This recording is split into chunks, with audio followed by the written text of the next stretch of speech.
സ്വാമി, എൻ്റെ ജീവിതത്തിൽ സമ്പാദ്യങ്ങൾ ഞാൻ ഒരുപാട് വാരിക്കൂട്ടിയിട്ടുണ്ട്.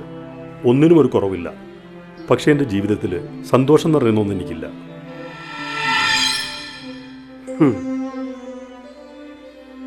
എന്നാൽ താൻ ഒരു കാര്യം ചെയ്യേ.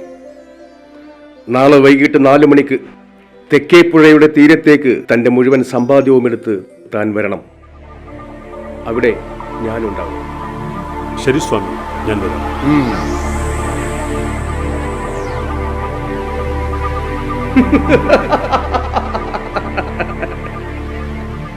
സന്തോഷമില്ല പോലും.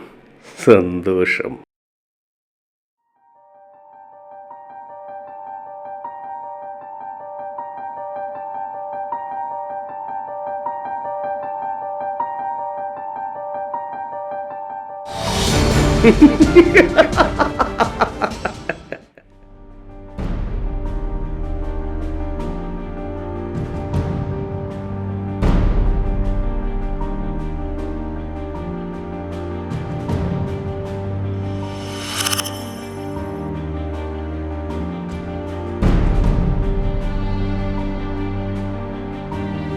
അയ്യോ അയ്യോ, എന്റെ സമ്പാദ്യങ്ങളെല്ലാം പോയല്ലോ.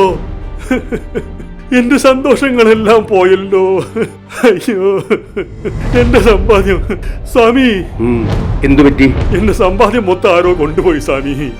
ഇപ്പൊ എന്റെ സന്തോഷം മാത്രമല്ല, എന്റെ മനസ്സമാധാനം നഷ്ടപ്പെട്ടു സ്വാമി. എനിക്കൊരു വഴി പറഞ്ഞു. ഇതാ നിന്റെ സന്തോഷവും സമാധാനവും. സമാധാനായി, സന്തോഷായി സ്വാമി, എനിക്ക് സന്തോഷായി. ഈ സന്തോഷവും സമാധാനവും ഒക്കെ എന്നും നമ്മുടെ കൂടെ തന്നെ ഉണ്ട്. അത് നഷ്ടപ്പെടുമ്പോഴാണ് ഇതെല്ലാം നമ്മുടെ കയ്യിലുണ്ടായിരുന്നെന്ന് നാം തിരിച്ചറിയുന്നത്. സന്തോഷായില്ലേ?